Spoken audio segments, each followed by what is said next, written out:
La joie était immense ce vendredi 11 septembre 2020 dans le chef de la population du village de Alongopa et ses environs en localité Kilia, groupement Malambo, secteur Rwenzori, dans le territoire de Beni au nord Kivu, c'est à l'est de la République démocratique du Congo. C'est après que les militaires FARDC neutralisent un élément présumé EDF 24 heures après que 4 civils soient sauvagement tués dans la zone. Cette fille, un DF d'environ 21 années, a été tuée lors de leur poursuite par le militaire FARDC de l'unité commande dirigée par le major 1000 dans la profondeur et a enterré ce même vendredi au cimetière public de Alongopa. La population de Alongopa et ses environs témoignent ici la bravoure des forces armées de la RDC. Population, tunakuwa kana dute koma keno vite kinafanyika baonjo batakuya uwa. Nous, population, avions toujours des doutes avec nos forces armées, mais aujourd'hui nous venons de vivre la réalité avec ces cadavres de cette femme EDF. Tutesa zaidi sana ndani ya mgini Alongopa. Unaona maiti njoo ile kama ingine baisa kimbia kule kwa babonde na bakidonda bo ile. Voici le cadavre est là.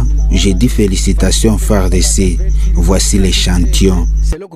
Mimi naona kwanza sandio njoo hii tangu le 17 mwezi wa pili fika leo njoo tunaona. Depuis le 17 février, c'est aujourd'hui que nous voyons les corps d'un élément EDF ici à Alongopa. Nous disons vraiment merci et la population en est très contente. Loin du vrai mariage civilo-militaire, ces habitants plaident pour le renforcement des dispositifs sécuritaires dans cette partie du pays, considérée actuellement comme un mouroir. Population tukamatane mkono kwa mkono na habari unaenda kwa shamba yako unaona kule kondo inafaa unaita mbio unasema vaze kondo. La population doit se souder et fournir des informations aux forces armées de la République démocratique du Congo et à la police. Tuye kama aduli kwa namna gani na kule mkondo nenda na wapi tutasaidiana kupitia bao kazi yenyewe banafanya hivi basi toke baraforze vile basi. Les militaires ne se découragent. Les effectifs militaires et policiers doivent être renforcés. La population est derrière eux.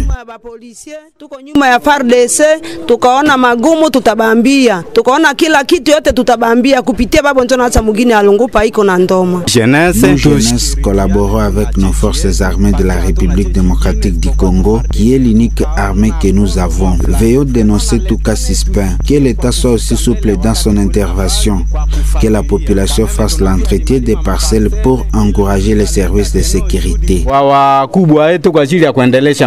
Depuis le 17 février dernier, plus de 8 civils ont été tués par ces présumés EDF à secteur Rwenzori, à côté de plusieurs biens de paisibles populations emportées. La source militaire, quant à elle, renseigne qu'une dizaine de ces rebelles seraient également neutralisés à côté de plusieurs blessés et des effets militaires récupérés des miliciens qui équiment la région. Depuis le village de Alongopa Vosimbaingana Jean, c'est un tel live béni.